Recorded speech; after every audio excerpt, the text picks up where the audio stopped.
नाजरीन, ये तस्वीर पाकिस्तानी गुलकार असद अब्बास की है। एक तस्वीर दुनिया की उस चकाचौंध की अक्कासी कर रही है जिसके पीछे आज का नौजवान पागल है, और दूसरी तस्वीर में उस दुनिया की हकीकत वाज़ेह है जो हम सबको ये बतलाती है कि ये दुनिया और इसकी तमाम तर रानाइयाँ आरज़ी हैं। असद अब्बास ने संगीत में अपना एक नाम बनाया था। 1 करोड़ रुपए नकद के साथ साथ एक मर्सिडीज गाड़ी भी जीती थी।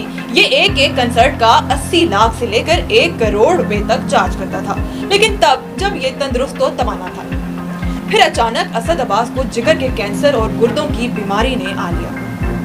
इसने अपनी तमाम दौलत, बैंक बैलेंस, गाड़ी, बंगला सब कुछ लुटा दिया। गुर्दों की ट्रांसप्लांट के लिए बात चंदे तक भी पहुंच गई थी, मगर सेहतयाब ना हो सका और बिलाखिर गुज़िश्ता दिनों इसी बीमारी के बाद इंतकाल कर गया। इस तरह के वाक़यात से हमें ये सबक मिलता है कि ईमान के बाद सेहत अल्लाह ताला की सबसे बड़ी नेमत है। शायद इसलिए किसी आकिल ने कहा है कि जान है